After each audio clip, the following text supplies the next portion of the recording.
오늘 함께 나눌 하나님 말씀은 여호수아 21장 1절에서부터 7절까지의 말씀입니다. 여호수아 21장 1절에서부터 7절까지의 말씀 제가 봉독하도록 하겠습니다. 그때 레위 사람의 족장들이 제사장 엘르아살과 눈의 아들 여호수아와 이스라엘 자손의 지파 족장들에게 나와 가나안 땅 실로에서 그들에게 말하여 이르되 여호와께서 모세에게 명령하사 우리가 거주할 성읍들과 우리 가축을 위해 그 목축지들을 우리에게 주라 하셨나이다 하매 이스라엘 자손이 여호와의 명령을 따라 자기의 기업에서 이 성읍들과 그 목축지들을 레위 사람에게 주니라. 그 가족을 위하여 제비를 뽑았는데 레위 사람 중 제사장 아론의 자손들은 유다 지파와 시므온 지파와 베냐민 지파 중에서 제비 뽑은 대로 열세 성읍을 받았고 그앗 자손들 중에 남은 자는 에브라임 지파의 가족과 단 지파와 므낫세 반 지파 중에서 제비 뽑은 대로 열 성읍을 받았으며 게르손 자손들은 이사갈 지파의 가족들과 아셀 지파와 납달리 지파와 바산에 있는 므낫세 반 지파 중에서 제비 뽑은 대로 열세 성읍을 받았더라. 무라리 자손들은 그 가족대로 르우벤 지파와 갓 지파와 스불론 지파 중에서 12성읍을 받았더라. 아멘. 오늘 말씀의 제목입니다. 한번 따라해 보실까요? 우리도 흩어져야 합니다. 한 번 다시겠습니다. 우리도 흩어져야 합니다. 오늘 말씀 시작하기 전에 우리 한번 생각할 거 한 번만 좀 생각 좀 하고 넘어가도록 하겠습니다. 화면 띄워주시죠. 만약에 여러분들에게 손흥민으로 하루를 살 수 있는 것과 손흥민은 아니지만 동네에서 어디든 내가 축구하러 가면 공 잘 찾는 사람으로 평생 대우받고 살아가는 거, 둘 중에 하나를 선택하라고 한다면 여러분들은 무엇을 선택하시겠습니까? 물론 둘 중에 하나이기 때문에 여러분들을 둘 개 중에 하나만 선택하라면 서로 의견은 나뉘어질 거예요. 지금 월드컵 시즌입니다. 우리나라가 지난주에 강호 우루과이를 맞이해서 0대 0으로 비겼습니다. 굉장히 잘 싸운 거죠. 피파 랭킹 14위 팀과 28위 팀이 싸워서 0대 0으로 비겼으니까 우루과이 선수들 그 우루과이를 응원했던 국민들은 얼굴에 막 실망감이 가득하고 막 하던데 우리는 그날 11명의 경기를 뛴 게 아니라 12명의 경기를 뛰었잖아요. 그래서 골대라는 선수가 두 번 아주 선방을 해주는 바람에 0대 0 무승부를 기록했습니다. 마지막까지 우리 한국 선수들이 최선을 다해서 뛰고 또 부상 당하지 않도록 우리가 같이 국민의 마음으로 응원하며 있는데 이 월드컵 현장에는 자기의 나라를 응원하기 위해서 경기장을 찾는 응원객들도 있지만 그 경기장에는 선수들이 뛰는 모습을 면밀히 관찰하고 데이터화하기 위해서 오는 스카우터들도 참 많이 있습니다. 만약에 우리 팀의 골 결정력이 부족하다 싶으면 전 세계의 각 나라의 팀에서 스트라이커로 골을 넣는 위치에 있는 선수들, 그리고 얼마나 효과적으로 골을 넣는지의 모습들을 가지고 이 사람이 나중에 우리 팀으로 오면은 참 좋겠다. 그리고 또 만약에 수비가 부족하면 수비수로는 이 사람이 우리 팀에 오면 좋겠다라고 스카우터들이 생각을 하는 것이죠. 그리고 만약에 이제 경기가 끝나고 조별 예선이 끝나고 16강, 8강, 4강 그래서 우승팀이 결정이 되면 그 우승팀에서 뛴 선수들은 경기가 끝나고 난 다음에 수많은 전 세계의 축구 클럽으로부터 스카우터 제안을 받게 됩니다. 물론 아직 계약 기간이 남아있는 선수들은 계속해서 그 팀에서 뛰겠지만 계약이 만료되거나 아니면 계약을 갱신해야 되는 선수들은 그 현장에서 그 모든 것들을 지켜봤던 스카우터들에 의해서 전 세계 곳곳 명문 팀으로 흩어지게 되는 것이죠. 이것은 축구에서만 일어나는 일은 아닙니다. 얼마 전에 프로야구가 전부 시즌이 끝났는데 인천에 연고지를 둔 팀이 우승을 차지하게 되었습니다. 그 팀의 우승이 발표되고 나서 그 다음날 아침에 신문과 이런 스포츠 뉴스에 그 팀에서 뛰었던 코치들이 다른 팀에 더 좋은 위치로 영전해서 가는 기사들이 그 다음날 아침부터 일제히 보도되기 시작을 했습니다. 많은 사람들이 도대체 저 선수들의 기량을 저렇게 끌어올릴 수 있었던 비결이 무엇이 있을까? 그 우승팀의 DNA를 우리 팀에도 전수받기를 원하는 마음을 가지고 스카웃을 하는 거죠. 결국은 좋은 팀 그리고 능력이 있는 팀은 끊임없이 흩어지게 되어 있고 그 흩어짐을 통해서 다른 팀에서도 좋은 영향력을 계속해서 끼쳐 나아가게 된다라고 하는 것입니다. 거꾸로 코로나19와 같은 이런 바이러스 우리에게 도움이 되지 않는 것들은 퍼지면 안 되죠. 그래서 우리가 그동안의 사회적 거리두기를 계속해서 했던 이유도 이것이 퍼지면 안 되기 때문에 그러했던 것이었습니다. 제가 이 말씀을 준비하면서 문득 생각을 해봤어요. 좋은 팀, 강한 팀은 계속해서 흩어지고 그 흩어짐이 또 다른 강함을 만들어낸다라고 이야기를 한다면 오늘날 교회의 모습이 그래야 되지 않을까? 교회가 흩어지는 것을 세상이 반가워하고 교회가 흩어져서 세상 곳곳에 들어가는 것을 수많은 사람들이 환호해야 하는 것이 주님이 우리를 빛과 소금으로 부르신 그 부르심의 목적에 맞게 살아가는 것이라고 생각이 되어져요. 그런데 우리의 모습을 돌아보게 되는 거죠. 내가 그리스도인으로 세상에 나가는 것을 내 주변에 있는 사람들은 지금 환영하고 있는가? 세상은 우리가 흩어지는 것을 기뻐하고 있는가? 제가 말씀을 준비하면서 교회에 대해서 정의를 한번 내려봤는데, 교회는 흩어지기 위해서 모이는 곳이 돼야 된다라고 저는 정의를 내려보게 되었어요. 오늘 우리가 모여서 예배를 드립니다. 왜 모여서 예배를 드립니까? 이곳에서 하나님께서 우리에게 먼저 우리는 하나님께 영광을 돌리고 그 영광을 돌릴 때 주님이 주시는 은혜의 힘을 가지고 각자의 삶 가운데서 빛과 소금으로 선한 영향력을 끼치며 살아가기 위해서, 흩어지기 위해서 우리는 모이게 된다라고 하는 것입니다. 지난주 금요일 날 우리가 함께 수영록교회 방문을 했죠. 이규원 목사님이 굉장히 좋아하셨다는 이야기를 제가 듣게 됐어요. 왜 좋아하셨느냐? 그저 많이 와서? 그게 아니라 한국의 교회를 바라보면서 한국의 교회의 성도들의 신앙의 야성이 회복되어지고 교회가 회복되기 위해서는 기도의 불이 다시 붙여져야 되는데 너무 많은 교회들이 금요일 날 저녁 기도회가 사라져가고 있는 거예요. 그래서 이 이규원 목사님의 마음 안에는 한국 교회가, 모든 교회들이 다시 금요 기도회가 회복되기를 원하는 마음을 가지고 있는데, 대전에서 한 교회가 와서 이 금요일에 불을 붙이기 위한 이 마음을 가지고 간다라고 이야기를 하니까 이규원 목사님은 이 금요 철야에 대한, 금요 저녁 기도회에 대한 DNA가 흩어지는 것으로 그분은 받아들이셨던 거예요. 이처럼 좋은 거는 끊임없이 흩어져야 한다라고 하는 것입니다. 우리는 종교개혁 이후에 교회를 가리켜서 개혁교회다라는 표현을 종종 씁니다. 프로테스탄트, 그리고 그 교회의 성도들을 가리켜서 프로테스탄티스트라고 우리는 이야기를 합니다.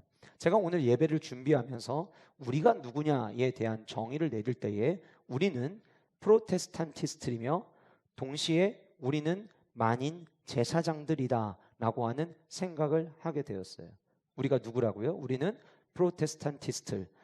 앞에가 영어로 돼 있어서 너무 어려우시면 개혁교회 성도 이렇게 쓰셔도 돼요. 그 다음에 만인 제사장들이다. 종교개혁이 일어나기 전까지는 직분설에 만인 제사장설이라는 게 없었습니다. 그런데 마틴 루터에 의해서 종교개혁이 일어나면서 만인 제사장이라고 하는 새로운 직분론이 등장을 하게 되었죠. 우리가 잘 알고 있는 천주교회는 성경을 믿을까요? 안 믿을까요? 천주교회는 예수님을 믿을까요? 안 믿을까요? 못 뵌 사이에 말이 많이 없어지셨네요. 네. 천주교회는 예수님을 믿을까요? 안 믿을까요? 믿습니다. 문제는 뭐냐면 그들도 성경을 믿습니다. 문제는 천주교회는 성경의 권위와 예수님의 말씀, 예수님의 존재와 함께 두 가지를 더 믿는 게 문제입니다. 그 하나는 교회의 전통입니다. 교회가 계속해서 내려오면서 자리 잡아 놓았던 이 전통은 어떻게 해서든 깨면 안 된다라고 하는 것들이에요. 천주교회, 유럽에 있는 천주교회들을 가보면 우리가 흔히 이야기하는 강대상 뒤편에 사제들만 들어갈 수 있는 공간이 있습니다. 성경으로 이야기하면 그들은 그 공간을 지성소로 여긴 거예요. 그리고 그 안에서 성도들의 죄의 문제를 사제들만 들어가서 용서를 구할 수 있다고 합니다. 그런데 종교개혁이 일어나고 나서 많은 성전들 중에서 이 공간이 부서지기 시작을 했습니다. 종교개혁을 일으키는 자들에 의해서 부서지기 시작했어요. 그 전까지는 이게 전통이었어요. 누군가의 죄의 문제를 용서함을 구할 수 있다라고 하는 것은 모든 사람이 할 수 있는 게 아니라 사제들만 할 수 있는 거다. 이게 교회의 전통이었어요. 사제들의 그 권위를 절대시한 거예요. 성경의 권위와 마치 같은 동급으로 여겼다라고 하는 거예요. 또 하나, 천주교 성도들이 믿는 것은 무엇이냐면 교황의 이야기입니다. 이제 곧 있으면 성탄절이 다가올 텐데 성탄절 될 때마다 교황이 전 세계를 향해서 메시지를 던지고 모든 전 세계 천주교인들은 그 이야기를 받을 준비를 합니다. 왜 그들이 그렇게 교황청에서 교황이 무슨 이야기를 하는지 왜 귀를 기울이냐면 그들은 성경의 권위와 교황의 이야기를 동일하게 여기기 때문이에요. 하나님은 우리 모두가 오직 삼위일체 대신 하나님만 믿기를 원했지만 천주교회는 그러지를 않았던 거예요. 그러던 때에 마틴 루터가, 사실 종교개혁을 마틴 루터가 일으킨 것처럼 역사는 기록하고 있지만 마틴 루터 이전부터 이 교회의 개혁을 일으키고자 하는 이들의 움직임이 굉장히 많이 있었습니다. 개혁이 뭐라고 말씀드렸죠? 개혁은 성경으로 돌아가는 것이 개혁이에요. 그런데 당시에는 이 성경을, 우리는 한글 개혁개정으로 성경을 읽고 있지만 당시에는 모든 성경이 라틴어로만 되어 있었습니다. 그러다 보니까 사제들조차도 이 성경의 이야기가 어떤 내용인지를 다 이해를 못했어요. 예를 들면 이런 거예요. 제가 열심히 영어 공부를 해서 영어를 잘한다 하더라도 원어민들이 이 영어 책을 읽으면서 느끼는 감정과 그 말씀의 깊이를 오로지 다 느낄 수 없는 것처럼 당시의 사제들도 그랬는데, 그나마 이 라틴어를 다 알면 그나마 괜찮은데 사제들도 라틴어를 제대로 알지 못하는 상태에서 성도들을, 양떼들을 이끈다고 했던 거예요. 그러다가 자꾸 사제들이 면죄부를 판매하고 죄의 용서는 사제들만 할 수 있는 것으로 이야기를 하다 보니 루터가 이거는 말이 안 된다. 그래서 95개의 반박할 내용들을 적어서 뷰텐베르그 성당에다가 그것을 붙이게 됩니다. 마침 그때에 하나님의 역사의 주관자 되시는 하나님께서는 구텐베르그라고 하는 사람을 통해서 인쇄술의 발전을 그 시대에 터뜨리시게 되시고, 구텐베르그가 제일 먼저 인쇄해서 많은 사람들에게 퍼뜨렸던 책이 바로 성경책이었습니다. 불가타 언어, 다시 말하면 그때 당시 그 사람들이 쓰는 언어로 성경을 번역해서 배포를 하기 시작했는데, 예전에는 사제들만 읽을 수 있는 성경이 이제는 모든 사람들이 글을 읽을 수 있는 사람이라면 다 읽을 수 있게 되는 거예요. 여러분들이 한글을 읽으시면 한글 성경을 읽을 수 있는 것처럼 똑같이 성경을 읽기 시작을 하게 된 거예요. 그러면서 그들이 성경을 읽기 시작하다가 예수님의 가르침이 사제들이 우리에게 전해준 가르침과 같으냐, 사도 바울이 전해줬던 가르침이 사제들이 우리에게 줬던 가르침과 같느냐에 대한 질문을 던지기를 시작을 해요. 그런데 그 질문에 대한 답은 다르다는 결론이 나올 수밖에 없죠. 예수님께서는 십자가에서 죽으심으로 휘장을 찢으셨고 우리 모두가 담대히 주님 앞에 나아갈 수 있도록 대제사장 되시는 예수님이 우리의 모든 죄의 짐을 다 감당하시고 우리가 언제든지 주님의 보좌를 향하여, 그 은혜의 보좌를 향하여 나아갈 수 있다고 성경은 이야기해 놓았는데 사제들이 그것을 가로막았다는 것을 성경을 읽으면서 읽게 됐던 거예요. 그때 마틴 루터가 주장하기 시작한 것이 바로 만인제사장설이었어요. 여러분들 유튜브나 혹은 인터넷에 만인제사장을 검색하시면 만인제사장에 대해서 비아냥거리는 사람들의 글들이나 혹은 방송을 여러분들이 종종 보실 수 있습니다. 그들의 주장은 이렇습니다.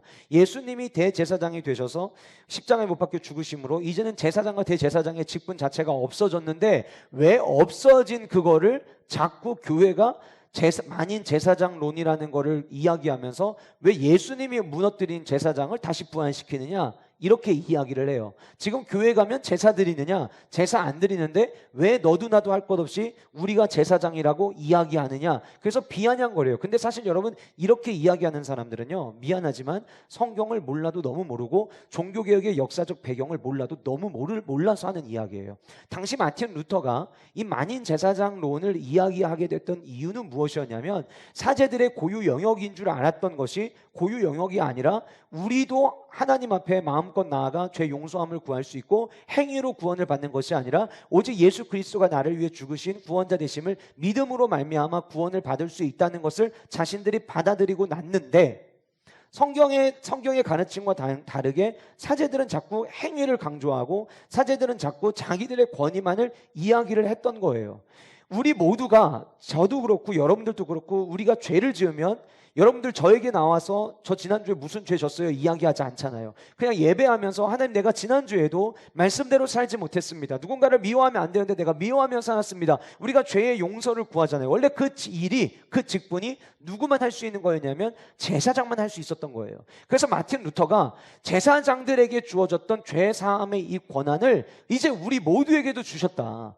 그래서 우리 모두도 제사장적 삶을 살아갈 수 있다. 단 마틴 루터는 여기서 한 가지를 더 강조합니다. 뭘 강조하냐면, 그렇다면 성경에 등장하는 제사장들이 거룩하고 구별된 삶을 살았던 것처럼 우리도 성도로 살아가면서 보다 더 거룩하게, 마치 내가 성직자인 것처럼, 내가 뭔가 하나님의 종으로 살아가는 것처럼 세상과 다른 삶을 살아내야 된다.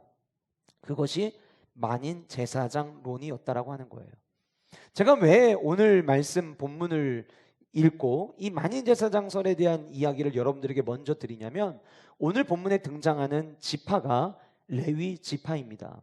사실 이 레위 지파는 땅 분배가 이루어지는 오늘 이 본문 이후에는 레위 지파라는 이름이 등장하지 않고 이제부터는 레위인이라는 표현으로 바뀌게 됩니다. 그 이유는 무엇이냐면, 지파라고 하는 단어는 땅 분배를 받아서 모여 사는 사람들에게 주어진 네이밍이었는데, 이름이었는데, 우리가 이제 오늘 말씀을 통해 살펴보겠지만 레위 사람들은 단지파, 유다지파, 베냐민지파 이렇게 자기들끼리 그룹을 지어서 사는 것처럼 땅을 분배받은 게 아니라 하나님께서 레위 사람들을 전부 다 흩으셨어요. 근데 그 레위 사람들은 결국 어떤 사람들이냐면 제사장 가문이었다는 거예요. 오늘 본문에서 이제 우리가 함께 살펴보겠지만 레위 지파는 제사장의 가문이었고 그 제사장의 가문을 하나님께서는 흩으셨어요. 루터의 이야기대로 우리가 제사장적 삶을 우리가 살아간다면 우리는 교회에 늘 모여서 사는 게 아니라, 교회 주변의 집들 다 모여서 사는 게 아니라 각자 여러분들의 일상이 있고 삶이 있어서 흩어져 살다가 우리가 모여서 예배를 합니다. 마찬가지로 우리 역시 흩어지는 존재들인 거예요. 그런데 하나님께서 이 레위 사람들을 흩으실 때에는 지파별로 땅 분배하다 보니까 어머나 내가 레위를 깜빡했네. 그래서 레위 사람들에게 줄 땅 분배를 빼놓지 않고 실수로 나머지 지파를 땅 분배를 다 하셔가지고 레위 지파를 흩어져 살게 한 것이 아니라 레위 지파를 향한 하나님의 바램과 하나님의 계획이 있었다는 거예요. 오늘 본문에 등장하는 이 레위 사람들에 대한 이야기가 저는 오늘 이 시대를 살아가는 저와 여러분들을 향한 하나님의 마음과 동일하지 않을까라는 생각을 해보게 된 거예요. 하나님은 오늘도 저희들이 흩어지기를 원하십니다. 우리 교회뿐만이 아니라 전 세계 하나님을 섬기는 모든 성도들을 하나님은 지금도 흩어 보내시기를 원하십니다. 그렇다면 하나님은 왜 레위 사람들을 흩어지게 하셨을까요? 왜 하나님은 우리 교회가 흩어지기를 원하실까요? 왜 하나님은 한국에 있는 모든 교회, 전생에 있는 교회 성도들이 모여서 예배를 드리고 각자의 삶으로 흩어지기를 원하실까요? 오늘 말씀을 통해서 그 하나님이 원하시는 것이 무엇인지를 함께 찾는 귀한 은혜의 시간이 될 수 있기를 간절히 소원해 봅니다. 첫 번째는 하나님께 헌신하는 자들의 모습을 보여주기 위해 흩어져야 한다라고 하는 거예요. 하나님께 헌신하는 자들의 모습을 보여주기 위해서. 여러분, 우리가 이미 이 레위 자손들에 대한 이야기를 여호수아 13장에서 한 차례 살펴보았습니다. 그래서 여러분들이 제 이야기를 들으면 그래 맞아 그때 그 얘기 들었었지 라고 여러분들이 기억하게 되실 텐데, 제가 오늘은 그 내용이 핵심이 아니기 때문에 아주 간략하게 이 레위 지파의 과거를 잠깐 먼저 여러분들에게 설명을 드리도록 할게요. 레위 지파는 사실은 저주받은 지파였죠. 그 저주받았던 이유는 야곱이 아들들을 이끌고 베델로 돌아가는 과정에서 세겜에서 일어난 사건 때문이었습니다. 야곱의 딸이었던 디나가 성추행을 당하게 되었고 그 성추행으로 인해서 친오빠였던 시몬과 레위가 너무 분노를 느끼게 되죠. 그래서 자기의 동생의 이 거룩한 순결을 빼앗은 이 민족을 어떻게 하면 공격할 수 있을까라는 생각을 하고 있다가 그들이 미안하다는 사과와 함께 제안을 해옵니다. 미안하지만 어쨌든 이렇게 됐으니까 그러면 좀 좋게 마무리합시다. 그래서 우리 가문과 디나가 결혼을 하게 하면 어떻겠습니까? 라는 제안을 하게 돼요. 그때 시몬과 레위가 그러면 너희 모든 남자들이 할례를 받으면 우리가 결혼을 서로 가문이 함께 결혼하는 것으로 하겠다라고 결정을 내리고 그들을 할례 받게 합니다. 그런데 실제로 결혼을 위해서 할례를 받게 했던 것이 아니라 할례의 아픔이 얼마나 고통스러운지를 이미 그들이 경험을 했기 때문에 그 할례의 고통으로 힘들어하고 있을 그때에 그들을 공격하기 위한 제안이었어요. 그런데 세겜 사람들은 미련하게도 그 제안을 받아들이게 되고 모든 남자가 할례를 받아서 아파하며 신음하고 있을 때에 시몬과 레위가 칼을 가지고 들어가서 모든 남자들을 전부 다 죽이게 됩니다. 그런데 성경은 동생을 사랑하는 마음에서 드러난 의로운 행동으로 이 모습을 본 것이 아니라 자기의 분노를 다스리지 못하고 칼을 자기의 분노의 도구로 사용한 것으로 하나님은 바라보십니다. 그러니까 결국은 하나님이 원하시는 방법이 아닌 방법으로 그들이 공격했다라고 하는 것을 성경은 이야기를 하는 것이죠. 그래서 창세기 49장에 야곱이 모든 자녀들을 향해서 축복을 할 때에 이 시몬과 레위를 책망하는 내용이 나오고, 그때 이 레위 사람들에게 내리는 징계로, 저주로 너희 모든 레위 사람들을 흩어지게 하겠다라고 하나님께서 야곱을 통하여 말씀하시는 내용을 우리는 이미 이전에 살펴보았습니다. 그랬던 그들에게, 저주의 삶을 살아가던 그들에게 반전의 기회를 마주하게 되었죠. 출애굽기 32장에서 모세가 하나님의 백성들에게 주시는 계명을 받기 위하여 시내산에 올라가 있을 그때에 모세가 내려오질 않자 밑에서는 아론을 중심으로 그들이 애굽에서 나올 때 가지고 왔던 금들을 모아서 금송아지를 만들고 그 금송아지 앞에 예배하고 제사하고 축제를 벌이고 있는 모습을 모세가 내려와서 보게 되었어요. 그래서 모세가 너무 화가 나서 가지고 내려오는 계명의 돌판을 던져서 깨트리게 되죠. 그리고 모세가, 하나님은 우리에게 계명을 주시려고 하는데 어떻게 계명을 받는 이 중요한 시기에 아래에서 우상 숭배를 할 수 있느냐? 이들은 징계받아 마땅하다. 그래서 이 우상 숭배를 주도했던 사람들을 처벌하기 위해서 하나님 편에 설 사람들은 내게로 나아오라고 모세가 제안을 했는데, 모든 사람들이 아직까지 모세에 대해서 뭔가 불편한 마음이 있었던 것 같아요. 이런 마음이지 않았을까 제가 생각을 해봤는데, 당신이 일찍 내려왔으면 이런 일이 있었을까요? 당신이 아무 연락 없이 무책임하게 40일 동안 있다가 내려와서 왜 이제 와서 우리한테 화를 내는 거예요? 이런 마음이 있어서 모세의 제안을 들었음에도 불구하고 그들이 반응하지 못하고 있을 그때에, 비록 칼을 잘못 사용해서 분노의 도구로 사용해서 저주를 받았지만 그래도 하나님 편에 서야 되지 않을까라는 생각을 했던 레위 사람들이 모세의 이야기를 듣고 나아오게 되었죠. 그들은 우리는 하나님 편에 쓰겠습니다를 결단했던 거예요. 그리고 출애굽기 32장 29절의 말씀을 보면 그때 당시 모세의 이야기를 듣고 나온 자들을 향해서 성경은 이렇게 이야기하고 있습니다. 모세가 이르되 각 사람이 자기의 아들과 자기의 형제를 쳤으니 오늘 여호와께 헌신하게 되었느니라. 이 레위 지파에 대해서 모세는 비로소 오늘부터 레위 사람들이 하나님 앞에 헌신하기 시작했다라고 기록으로 남겨놓았다라고 하는 거예요. 여러분, 우리는 헌신이라는 단어를 들으면, 만약에 헌신이라는 단어와 비슷한 단어를 생각해 보세요 라고 질문을 드리면 많은 분들이 제일 먼저 떠오르는 단어가 희생입니다. 무슨 얘기냐면 헌신과 희생, 그러면 어려운 것, 힘든 것, 이렇게 우리는 느끼고 있다라고 하는 거예요. 그렇게 느끼는 이유는 헌신이라는 단어를 마이너스로 해석하기 때문이에요. 헌신은 내가 가지고 있는 무엇인가를 빼어서 나누거나 드리는 것, 내가 가지고 있는 것에서 마이너스 되는 것이 헌신이라고 생각하기 때문이라고 하는 거예요. 그런데 출애굽기 32장 29절에 성경에 처음으로 사용된 헌신이라는 단어의 원어를 살펴보니까 이 단어는 채우다, 충만하다, 가득하다, 흘러넘치다 라는 의미를 가지고 있었어요. 헌신은 채우고 충만해지고 그래서 흘러넘친다라고 하는 의미를 가지고 있다는 거예요.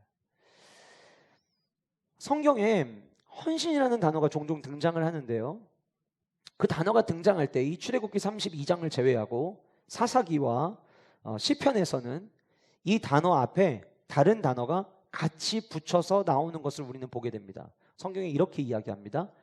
즐거이 헌신하니. 헌신을 성경은 뭐라고 이야기하고 있냐면, 첫 번째는 헌신은 가득한 거다, 채워지는 거다, 흘러넘치는 거다 라고 이야기를 하고 있고, 또 하나는 그 헌신은 억지로 하는 게 아니라 즐겁게 하는 것이다 라고 이야기하고 있는 거예요. 여러분, 우리 안에 많은 헌신자들이 있습니다. 기도의 헌신자, 교사로서 헌신하시는 분들, 예배팀으로 헌신하시는 분들, 방송팀으로 헌신하시는 분들, 또 목자로 헌신하시는 분들, 직분을 맡아서 그 직분의 헌신자로 살아가는 많은 분들이 계십니다. 그런데 여러분들에게 헌신의 개념은 어떤 의미인가요? 만약에 여전히 나에게도 헌신 그러면 힘든 거, 마이너스 되는 거라고 생각을 하신다면 죄송하지만 우리는 성경적 헌신의 삶을 살지 못하고 있는 거예요. 성경이 레위 사람들에게 오늘 여호와께 헌신하게 되었다라고 이야기하는 것은 그들이 하나님 편에 서지 않았던 우상 숭배한 사람들을 칼로 죽였기 때문에 한 이야기가 아닌 거예요. 왜 성경은 이렇게 이야기하고 있냐면 그 시간에 그들 안에 하나님의 영이 채워진 거예요. 하나님의 영이 채워졌고 가득 채워져서 끝난 게 아니라 어떻게 됐냐면 흘러 넘치게 된 거예요. 여러분, 우리가 사역을 하다가 왜 언제 어느 순간에 힘들다라고 느껴지게 됩니까? 사역을 시작했을 때 언젠가는 우리 안에 기쁨으로 시작했고 내가 사역할 수 있음이, 내가 헌신할 수 있음이 우리의 삶 가운데 감사였고 행복했던 시간들이 아마 여러분들 가운데 있을 수 있을 거예요. 그런데 언젠가부터 그 헌신이 내 삶 가운데 마이너스가 되었고 언젠가부터 헌신과 희생이라는 단어를 들으면 내 안에 부담감이 먼저 찾아왔는지 잘 생각해 보세요. 언제이냐? 하나님의 은혜와 주의 영이 내 안에 채워지고 난 이후에 흘러 넘치는 것으로 헌신하고 흘러 넘치는 것으로 사역하고 흘러 넘치는 것으로 주님께 영광을 돌리면은 그 안에는 즐거움이 있는데 흘러 넘치는 게 아니라 흘러 넘치기는커녕 내 안에 은혜가 계속 떨어져서 없는 것 쥐어짜서 어떻게든 그 헌신의 자리에서 뭔가를 하려고 하다 보니까 그 헌신이 부담되는 거예요. 즐거움을 느끼지를 못하는 거예요. 성경이 이야기하는 헌신은 하나님의 은혜가 채워짐으로 말미암아. 그래서 여러분, 교회에 어떤 사명자로 있으시든지 그것이 교사요, 목자요, 예배팀이요, 방송실이요, 어떤 모습이든지 여러분들이 한 가지 이상의 일로 교회에 사역하고 계시다면 먼저 해야 되는 것은 사역이 아니라 주님의 은혜가 내 안에 채워지는 것이 먼저 돼야 되는 줄 믿으시기를 바랍니다. 그럴 때에 즐거이 헌신하는 것이 가능한 거예요. 그런데 안타깝게도 너무 많은 그리스도인들이 나를 하나님의 은혜로 주님의 영으로 채우는 시도조차 하지 않으려고 기도의 자리를 지키지 않고 주님을 바라보는 나의 시선을 흐트러뜨린 채 주님이 보시기에는 병들었고 주님이 보시기에는 죽음 직전까지 가 있고 주님이 보시기에는 지금 너무 안타까운 마음을 가지고 계신데 나는 내 마음속이 늘 평안하다라고 착각하며 살아가는 이들이 너무나도 많이 있는 거예요. 자, 그러면 오늘 성경의 레위 사람들이 하나님 편에 서서 그 하나님 편에 선 모습을 모세가 여호와께 헌신하였다, 채워짐으로 말미암아 흘러넘침으로 말미암아 사역하였다라고 표현을 했다면 오늘 우리가 이 말씀의 제목처럼 생각하는, 그렇다면 왜 하나님은 이들을 흩으셨느냐는 거예요. 왜 그랬을까? 신명기 33장 9절부터는 레위 사람들을 향해서 주셨던 말씀이었는데 그 신명기 33장 10절 말씀에 이런 말씀이 있습니다. 주의 법도를 야곱에게 주의 율법을 이스라엘에게 가르치며 주 앞에 분향하고 온전한 번제를 주의 제단 위에 드리리로다. 자, 레위 지파에게 하나님이 원하셨던 건 뭐냐면 가르치라는 거였어요. 난 너희들 다 흩어지게 하는 이유가 있어. 난 너희들이 좀 흩어져서 난 너희들이 삶으로 가르쳤으면 좋겠어. 물론 오늘 본문에는 그것이 율법이고 하나님이 우리에게 주신 계명이라고 이야기하지만 결국 하나님은 그들의 삶을 통하여서 하나님께 헌신하는 삶이 무엇인지, 여러분 레위 사람들은 예배드리는 일을 맡아야 되잖아요. 날마다 하나님의 임재를 구해야 되잖아요. 그래서 그 하나님이 주시는, 부어주시는, 넘치게 하시는 그 은혜로 말미암아 감당해내는 그 즐겁고 기쁘게 감당해내는 그 행복을 하나님은 레위 사람들을 흩으심으로 말미암아 나머지 지파 모든 사람들에게 하나님을 헌신하는 삶이 무엇인지를 가르치기를 원하셨던 거예요.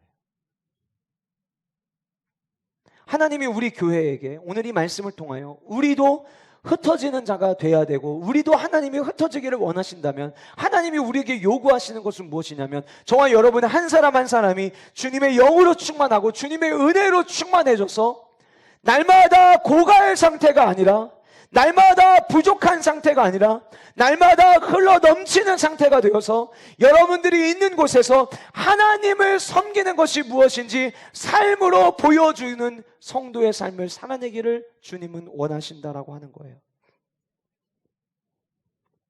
내가 하고 싶은 것을 내가 하고 싶은 시간에 내 상황과 형편에 따라서 하는 것은 헌신이 아닙니다.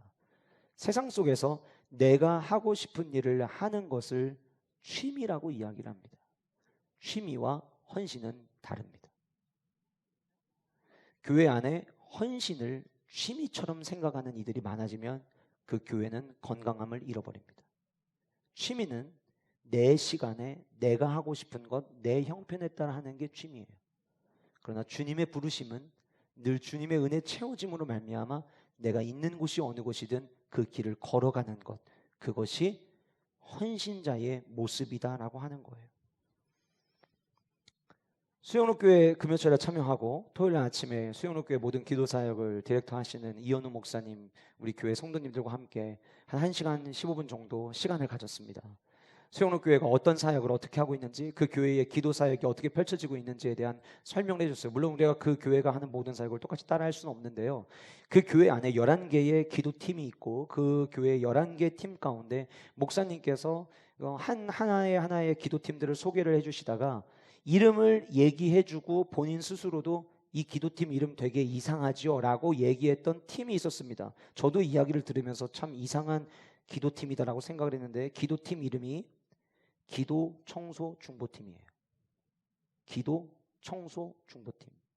그런데 이 목사님이 이 팀을 소개하면서 만약에 교회 안에서 가장 뜨겁게 기도하는 한 팀을 꼽으라고 이야기한다면 자기는 이 기도 청소 중보팀을 이야기하겠노라고 이야기하시더라고요.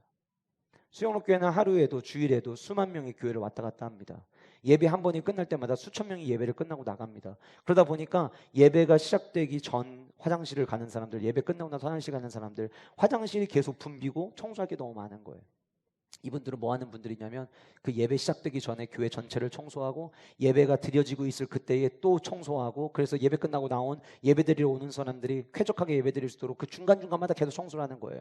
아침에 일찍이 7시까지 교회에 나와서 함께 모여서 통성으로 합심해서 기도합니다. 기도하고 난 다음에 하나님, 오늘 또 우리가 쓰는 그 계단을 밟고 올라오는 성도들이 한 걸음 한 걸음 발을 내딜 때마다 은혜를 향해서 나아가는 발걸음 되게 하여 주시옵소서. 난간을 닦을 때에 난간 잡는 분들은 대부분 어르신들, 몸이 불편하신 분들이 난간을 잡는다는 걸 알고 난간을 닦으면서 하나님, 오늘 또 이 난간을 붙잡고 올라오는 성도들에게 주님께서 강건함을 허락하여 주시고 시간이 지나면 지날수록 더 육체적 강건함을 누릴 수 있는 축복을 허락하여 주시옵소서. 교회 공간 곳곳을 청소하면서 이분들의 마음 안에는 그 하나님께서 우리에게 주신 이 사명을 감당하기 위해서 먼저 기도하고 그 기도로 완전히 달궈지고 난 다음에 교회 곳곳에 흩어져서 교회를 섬기고 청소하는 일들을 감당한다라는 거예요.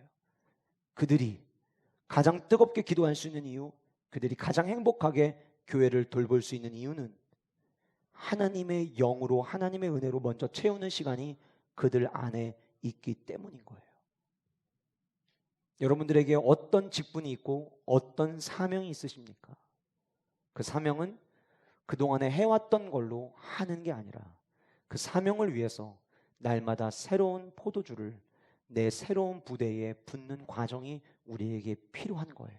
그럴 때에 우리는 온전한 헌신을 할 수 있는 것입니다. 한국교회뿐만이 아니라 전 세계가, 제가 기도인 동안 참 많은 책들을 읽었는데 전 세계가 교회 안에 헌신자가 줄어드는 것 때문에 괴로워하고 아파합니다. 그러나 모든 교회가 그런 건 아니에요. 저는 미국 교회 안에서도 교회가 회복되어지고 부흥되어지는 좋은 교회의 모델들을 지난 기간 동안 책을 통해서 참 많이 발견했습니다. 아, 답이 있구나. 그런데 잘 되는 교회의 공통된 특징은 하나님이 주시는 그 넘치는 은혜로 맡겨진 사명을 감당하더라라는 거예요. 사명자가 사라지고 헌신자가 사라져가는 이때에 내 것이 마이너스 되는 게 아니라 하나님이 나에게 넘치도록 부어주시는 플러스된 인생에서 하나님을 섬기는 것이 헌신자의 모습임을 기억하면서 함께 하나님의 나라를 세워가고 교회를 세워가는 헌신자로 세워지는 우리 모든 영가족들 되시기를 주님의 이름으로 축복합니다.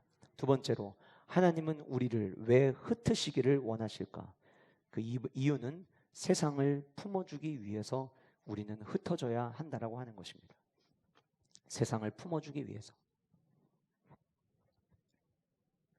약 한 달 전에 의정부가 떠들썩했던 일이 있었습니다. 12명의 아동 청소년을 연쇄 성폭행한 김근식이라고 하는 사람이 출소를 앞두고, 이 김근식이 출소를 하면 안정적인 생활이 가능해질 때까지 정부에서 지역마다 운영하고 있는, 쉽게 말하면 생활보호소가 있어요. 왜냐하면 이들이 출소하자마자 오랜 시간 동안 감옥에 있었기 때문에 출소하자마자 바로 적응하는 게 힘드니까 일정 기간 동안 시설에 머물면서 아침에 나가는 시간, 들어오는 시간, 이 사람의 일상의 패턴들을 점검하고 이 정도면은 이제 사회에 나가서 살아도 괜찮겠구나라는 어느 정도의 결정이 내려지면 이제 알아서 나가서 살 수 있도록 하는 제도가 우리나라에 있거든요. 그래서 이 김근식이라고 하는 사람을 출소를 시키면은 의정부에 있는 이 시설에다가 보내게 하겠다라는 것이 알려지면서 의정부 시장, 국회의원, 시의원, 당을 떠나서 모든 사람들이 한마음 한뜻으로 똘똘 뭉쳐가지고 이 사람이 왜 연고지도 없는 의정부의 이 시설에 와서 보내게 되냐고, 이 사람 들어오지 못하게 해야 된다고 막 시위를 하고, 심지어 그 보호소로 들어가는 도로를 바리케이트로 전부 다 시장이 막아가지고 들어가지 못하게까지 했었어요. 다행히 이 김근식이 출소 하루 전날 예전에 일어났던 성폭행 사건, 미제 사건이 있었는데 그 미제 사건에 남겨진 DNA가 김근식 거라는 것을 밝혀지면서 다시 잡혔어요. 그래서 나오지를 못하게 돼서 일단락이 됐습니다. 그런데 그 뉴스를 보면서 얼마나 많은 사람들이, 의정부가 여러분 산성동이 아니거든요. 의정부도 커요. 그런데 우리 집 옆집으로 오는 것도 아니고 같은 의정부에 오는 것조차도 사람들이 시위를 한다는 것은 범죄자가 내 주변에 와서 같이 일상의 삶을 살아가는 것에 대한 부담을 느낀다는 것을 우리는 알 수가 있습니다. 필그림 하우스에 있는데 대전의 오메가 교회 황성훈 목사님이 전화가 오셨어요. 목사님 어디세요? 목사님 저 필그림에 있어요. 아, 그럼 목사님이 맞네요. 이제 마스크를 쓰고 있고 하니까 눈맨만 보고 이제 저 아닌가 이렇게 생각을 하셨던 것 같아요. 그래서 목사님 어디신데요? 그랬더니 저도 우리 교회 사역자들이랑 내년 사역 계획 세우려고 지금 들어와서 컨퍼런스 중이에요. 그래서 이렇게 모이셨더라고요. 그래서 목사님 그러면은 식사하고, 저는 이제 금식을 했으니까 숙소에 있고, 그럼 목사님 식사하시고 나면 전화 주세요. 카페에서 만나고 얘기 나눌까요? 그래서 이제 목사님 식사 끝나고 전화가 오셔가지고 갔어요. 갔는데 그 교회 사역자들하고 그 다음에 몇몇 청년 사역자들이 같이 교제를 하고 계셨는데, 한가운데에 한 분이 앉아 계셨는데, 제가 딱 가서 인사를 하는 순간 머릿속에 저 사람은 뭐지? 라는 생각이 너무 각인하게 들 만큼 머리는 1cm가 채 되지 않고 옆에는 하얗고 얼굴에는 흉터가 많고, 얼굴 가지고 얘기해서 굉장히 죄송한데 그냥 얼굴이 범죄자형이에요. 살벌하게 생겼어요. 제가 근래에 만나봤던 분들 중에 제일 무섭게 생기신 분 같아요. 어느 정도냐면 그분이 만약에 우리 교회 들어오는 주일날 어슬렁거리면 여러분들이 피해서 들어올 것 같아요.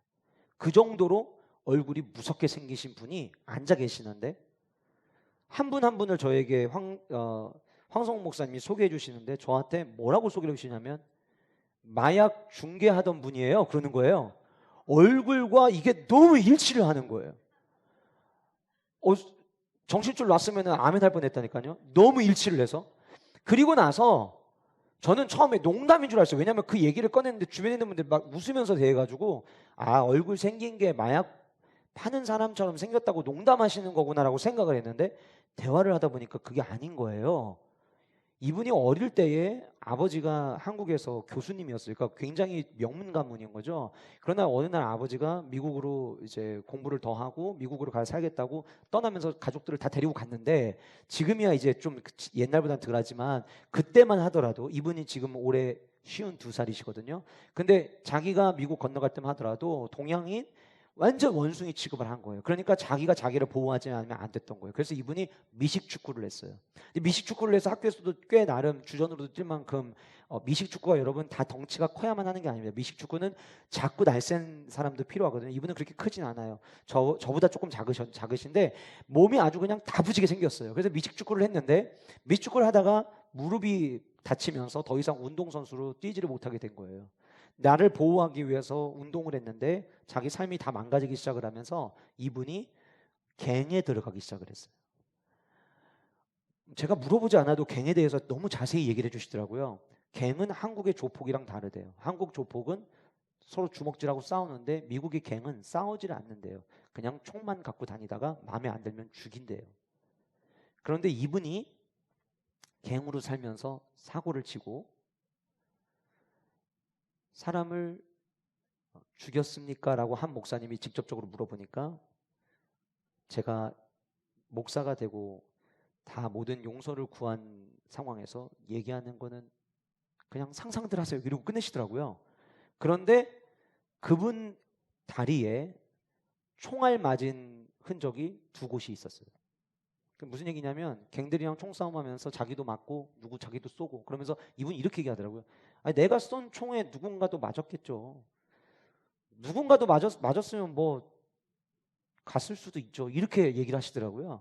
그래서 그것 때문에 이분이 미국에서 11년 감옥 생활을 하시고 만기가 돼서 나오는데 미국에서 이민청에서 이 사람을 이미 미국에 그냥 놔두게 하면 또 사고 칠 가능성이 높으니까 그냥 원래 한국에서 태어난 사람이니까 한국으로 추방을 해버리자. 그래서 이 사람을 한국으로 추방을 해버린 거예요. 가족들은 다 미국에 있고 한국에 온 거예요, 혼자. 그런데 젊은 시절을 전부 다 갱으로만 지내면서 배운 것도 없고 할 줄 아는 게 없는 사람이 한국 와서 뭘 하겠습니까? 그러니까 옛버릇이 그대로 나온 거예요. 그래서 한국에서 또 교도소를 들어가게 돼요. 근데 이분이 교도소 들어가 있는 동안 아버지가 미국에서 예수님을 믿게 됐고 그 예수님을 믿은 아버지가 아들에게 너도 이제 새 출발해라. 나도 예수님 믿고 새 출발하는데 너무 은혜가 많다. 너도 예수님 믿어라. 그래서 이분이 우연히 성경을 읽기 시작을 하다가 성령의 이끌림에 의해서 6년 동안을 성경 읽기, 기도하기, 금식하기만 하면서 자기 표현으로는 그 시간 동안 자기 안에 있는 모든 더러움이 빠져나가는 것을 자기가 경험을 했대요. 한국에 와서 필로폰을 외국인들과 한국의 고위 사람들에게 비싼 돈 주고 팔던 사람이었어요. 필로폰 자기 몸에도 수차례도 맞고 필로폰이 다른 마약과는 비교가 안 될 만큼 세다고 합니다. 그거 아니면 의존하지 못하던 사람이 지금은 필로폰 생각이 1도 안 나고 마약이 1도 생각나지 않고 그리고 자기가 예전에 그런 험한 삶을 살았던 삶이 하나도 생각나지 않을 만큼 그런 하나님의 변화를 경험을 한 거예요. 근데 그분이 자기의 이야기를 하다가 뒤에 이런 얘기를 하셨어요. 황성원 목사님 진짜 의리 있는 사람이고요. 이 목사님 진짜 하나님의 사람이에요. 저한테 그렇게 얘기를 하시더라고요. 제가 물어봤어요. 왜요? 내가 한국에 왔을 때 범죄자고 아무도 나를 받아주지 않을 때 황성원 목사님이 내가 예수님을 믿는다는 그 이유 하나만으로 자기를 품어줬다는 거예요. 제가 지금 말씀드린 이분은 실제 인물이고 유튜브에 지금 검색하지 마세요. 폴윤으로 검색을 하시면 많은 청년 집회의 강사로 한국에서 지금 사역을 하고 계신 목사님이십니다. 여러분 오늘 본문에 레위 사람들에게 하나님께서 레위 사람들을 흩어지게 하셨죠. 총 48개의 성읍을 주셨는데 그 48개 중에 6개가 2주 전에 우리가 함께 살펴봤던 도피성입니다. 도피성이 어떤 곳이죠? 사람 죽인 사람들이 모인 곳이. 사고 친 사람 한 명만 내가 사는 시에 들어온다고 해도 피켓 들고 나가는 판국인데 레위 사람들이 다른 지파는 다 모여서 지파별로 사는데 우리는 그렇게 못하고 다 흩어지도록 땅 분배를 받았는데 그 땅 분배 받은 48개 중에 얘들아 6개는 도피성으로 써야 돼. 내가 너네들에게 준 이 6개 성읍은 사람을 죽이고 달려온 사람들 품어주는 곳으로 써야 돼. 그렇게 주신 곳이 도피성이었던 거예요. 왜 그러셨을까? 제가 생각을 해봤어요.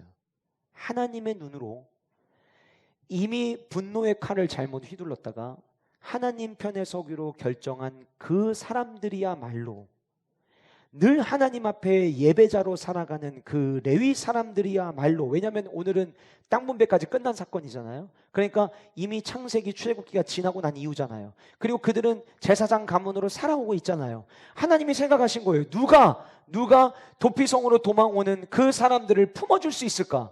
근데 하나님이 생각하실 때 그래도 예배자로 살아가는 이 레위 사람들이 품어줄 수 있지 않을까라는 생각을 하나님이 하시고, 그 레위 사람들의 48개의 성읍 가운데에 6개를 도피성으로 지정해 놓으셨던 거예요. 여러분, 세상에 수많은 사람들이, 우리가 2주 전에 함께 도피성에 대한 말씀을 들으면서 우리 교회가 도피성과 같은 교회가 되자고 말씀드렸죠. 우리 교회가 실수가 있고 허물이 있는 사람들 덮어주는 교회가 됐으면 좋겠다라고 말씀을 드렸죠. 그리고 여러분들 모두가 우리 교회를 통해서 그 은혜를 누리시기를 간절히 소원합니다. 그러나 하나님이 그 은혜를 만약 저와 여러분들에게 주신다면 그 은혜를 주시는 목적은 우리도 나가서 똑같이 그렇게 하라는 거예요. 사회에서 상처 있는 사람들, 모든 사람들이 소외시키고 미워하는 사람들, 그들 누가 품어줍니까? 예수 그리스도의 사랑을 아는 우리가 아니면 누가 그들을 품어줄 수 있겠어요? 하나님이 우리에게 원하시는 것은 아픔 있고 상처가 있는 이 수많은 사람들, 우리가 함께 모여서 예배 드리고 은혜 받고 나가서 그들 덮어주고 그들을 품어주는 레위 사람, 제사장처럼 살아가라고 오늘도 주님은 저와 여러분들을 부르셨고, 예배가 끝나면 우리를 흩어보내게 하실 거예요. 여러분, 예수님은요, 공생애 하시는 기간 동안 돈 많은 사람, 똑똑한 사람, 잘난 사람들을 찾지 않으셨습니다. 병든 자, 사람들로부터 손가락질 당하는 사람들, 그들의 삶 가운데 상처 있는 자들, 주님은 대부분의 사역을 그들을 대상으로 하셨어요. 우리가 누굽니까? 그 예수 그리스도를 뒤따라가는 자들 아닌가요? 그렇다면 우리 역시 그런 삶을 살아가야만 하는 거예요. 대한민국은 너무 많이 나뉘어져 있습니다. 그리고 그 나뉘어진 것 중에 가장 큰 문제를 이야기하라고 하냐면 자기가 생각하는 성향에 따라서, 그리고 종교적 성향, 정치적 성향에 따라서 진보와 보수가 나뉘어져 있습니다. 안타까운 것은 무엇이냐면 자기의 의견이 다를 수는 있어요. 그런데 보수가 진보를 품지 못하고 진보가 보수를 품지 못해요. 제가 여러분 교회를 위해서 기도할 때 하나님 우리 교회가 중도적 교회가 되게 달라는 저는 기도를 하거든요. 중도적 교회, 성경에서 지켜야 되는 가치는 지키되 중도적인 입장을 취하는 교회가 되게 달라서 저는 기도해요. 이유가 왜 그러냐면요, 교회가 보수에 있는 사람들을 품지 못하고 진보에 있는 사람들 다 같이 품지 못한다면 우리가 어떻게 세상을 나가서 품습니까? 그런데 여러분들 중에서 교회 안에서도 내가 저 사람이랑 좀 대화 나눠봤는데 저 사람은 너무 보수적이야, 저 사람은 너무 진보적이야, 아유 나 교회 안에서 만나는 저 사람이랑 대화해야지, 나 말아야지, 이런 생각 만약 가지고 있다면 이미 우리는 교회로서의 아름다운 모습을 무너뜨리고 있는 거예요.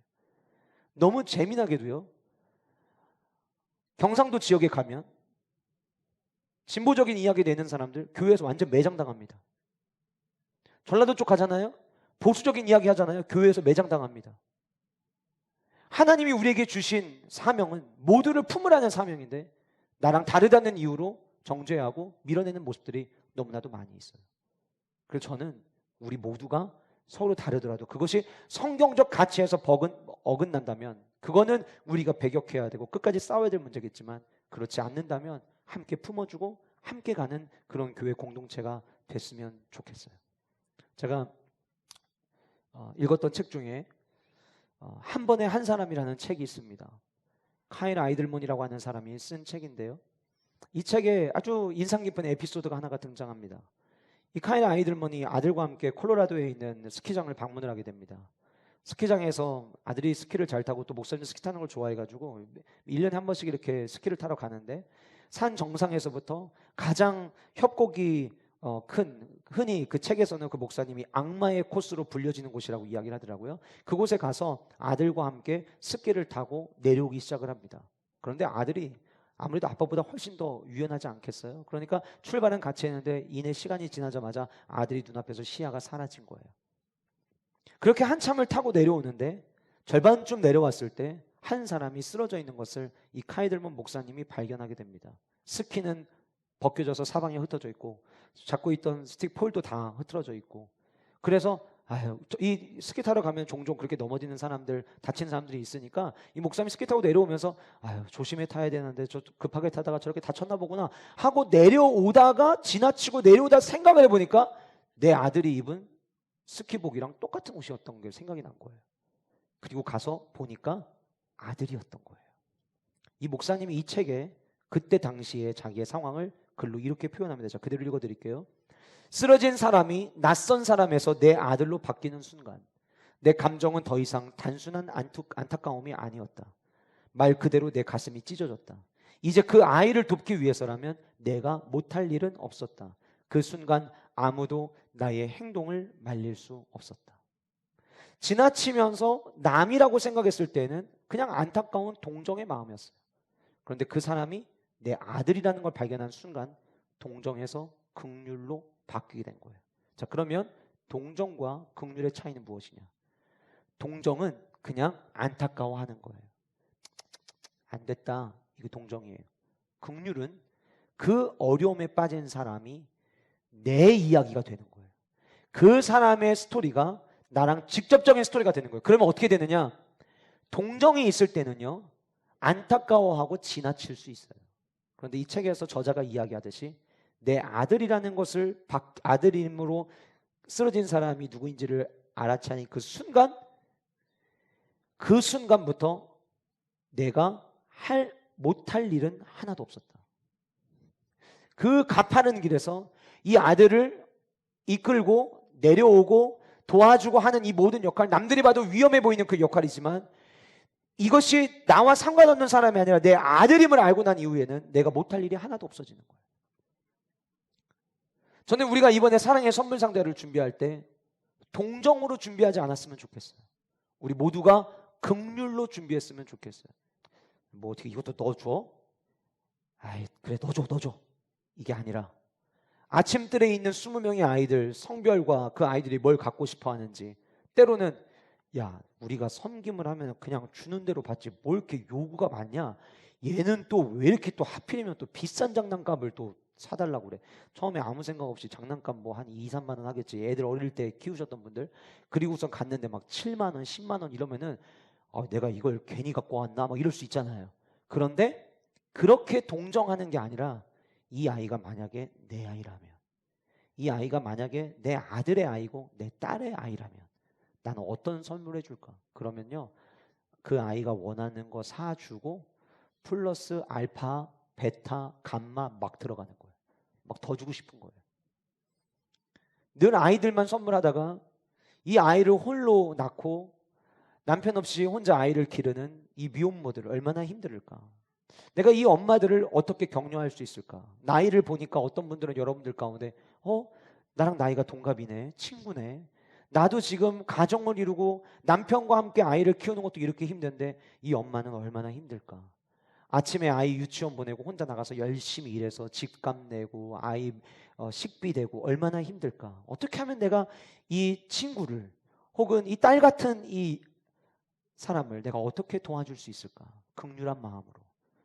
내가 이 긍휼한 마음을 갖고 나서 보니까 못해줄 만한 게 하나도 없구나. 이것을 이번 겨울 저와 여러분들 모두가 함께 경험하는 은혜와 축복이 있기를 간절히 소원합니다. 그것은 유별 떠는 게 아니라 주님 가신 길을 따라가는 거예요. 제가 매년 너무 감사하게 사랑의 선물 박스에 참여하는 분들이 매년 늘어나고 있어요. 너무 감사한 일이죠. 저는 올해 작년의 숫자를 또 뛰어넘기를 소원합니다. 여러분, 주님이 주신 사랑 많아서가 아니에요. 내가 가지고 있는 거, 이미 주님이 주신 거, 그거 가지고 함께 나눔으로 말미암아 주님이 주신 사랑을 함께 공유하고 나누는 축복이 우리 모두에게 있기를 주님의 이름으로 축복합니다. 사람을 죽이고 온 레위 사람, 도피성에 도망온 사람들, 그들을 품을 수 있는 유일한 사람은 레위 사람뿐이었어요. 세상 곳곳에서 여러분들이 있는 곳이 직장이든 여러분들이 있는 곳이 사업처이든 학교이든 많은 사람들에게 여러분이 그런 사람으로 인식될 수 있다면 하나님께 영광이 되리라 생각이 되었습니다. 그 길을 걸어가는 은혜가 우리 가운데 있기를 원합니다. 마지막 세 번째로, 하나님은 왜 레위 자손을 흩으셨느냐? 축복의 가나안 땅을 경험하기 위해서 흩어져야 한다는 거예요. 축복의 가나안 땅을 경험하기 위해서.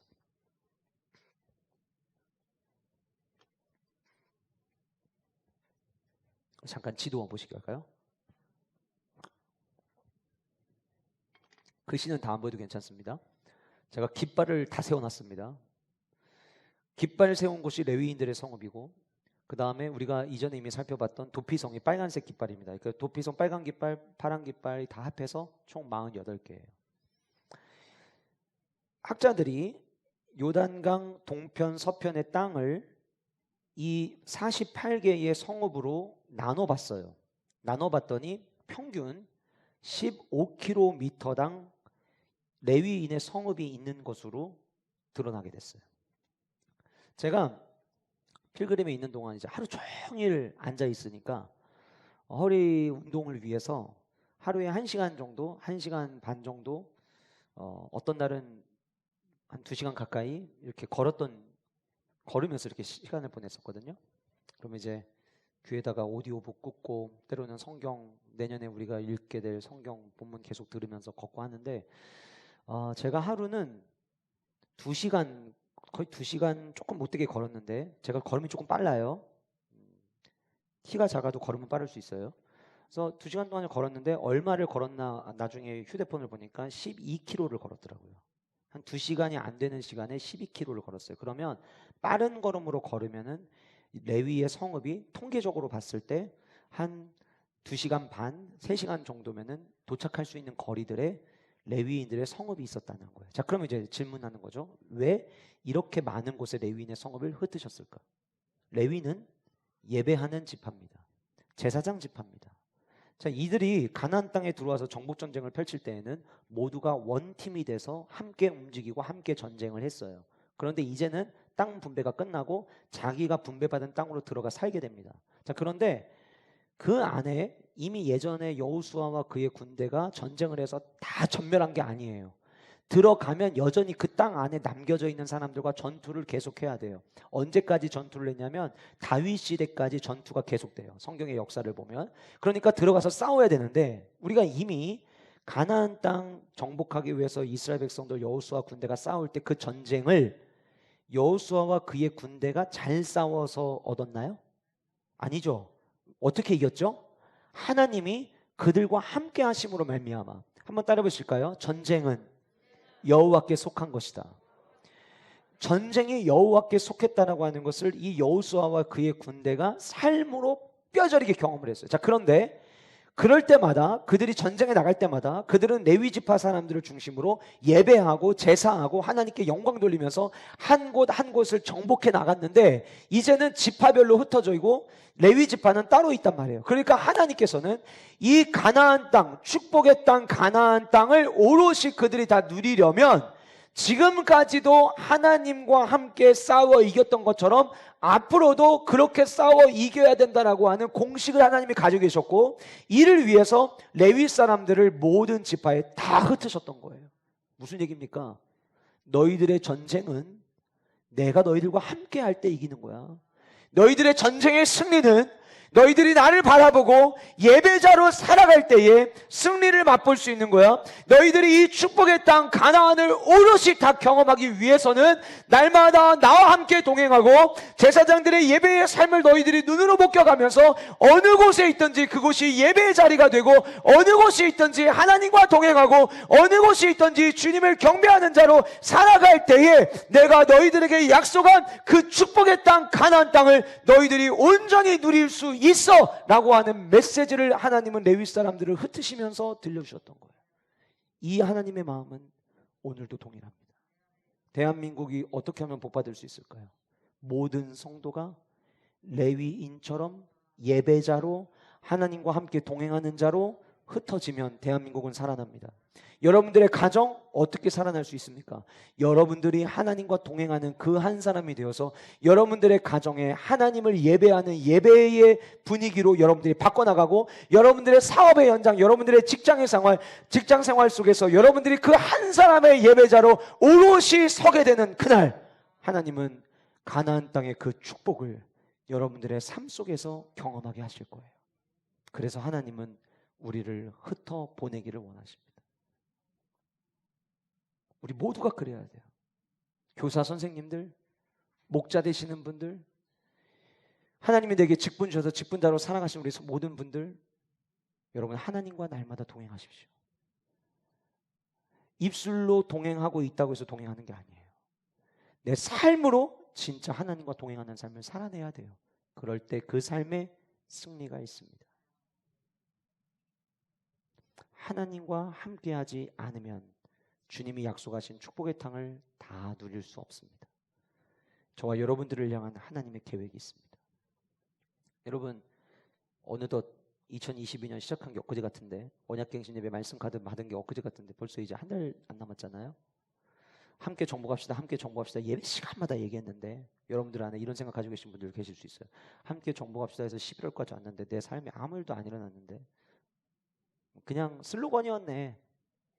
12월 31일 마지막 예배 시간에 우리가 1년 동안 외쳤던 함께 정복합시다가 뭐였는지를 제가 오픈을 할 거예요. 우리는 저마다의 정복을 꿈꿔요. 그러나 여호수아가 우리에게 이야기하는 진짜 정복이 있어요. 근데 그 정복은 하나님 앞에서 저와 여러분 모두가 예배자로 설 때에 완성되는 정복입니다. 그리고 그런 은혜가 있을 때 우린 주님이 약속하신 축복을 누릴 수가 있는 거예요.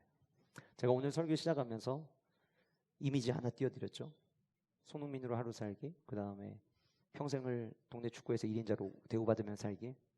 마지막 이미지를 하나 더 띄워드리고 말씀을 마치도록 하겠습니다. 일주일에 단 하루 크리스찬으로 살아가기와 일주일에 매 순간마다 크리스찬으로 살아가기 두 개가 있다면 여러분들은 무엇을 선택하시겠습니까? 다시 질문해 볼까요? 지금 여러분들은 어떻게 살고 계십니까?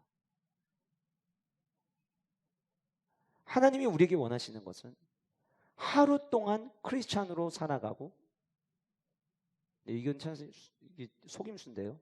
하루 동안 크리스찬으로 살아가는 건 사실 불가능합니다. 그럼 뭐냐면 크리스찬 흉내내며 살아가는 겁니다.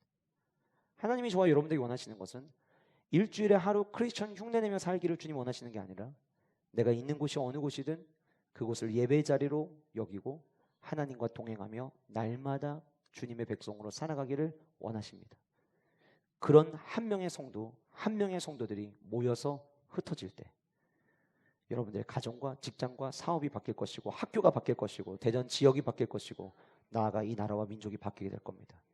저는 우리 교회가 하나님이 바라보셨을 때 대전 세종왕교회 흩어져야 되는 공동체로 보시는 교회 됐으면 좋겠어요.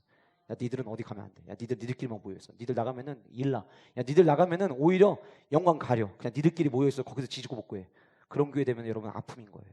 주님이 우리 교회를 보실 때 그렇지, 이 교회는 흩어져야지. 그래, 분립개척을 하더라도 이런 교회가 분립개척을 해야지. 야, 그래, 더 많은 사람들을 섬기더라도 이런 교회가 섬겨야지. 우리 교회가, 그리고 여러분들의 삶이 그런 성도, 그런 교회 되는 축복이 있기를 간절히 소원합니다. 기도하시겠습니다.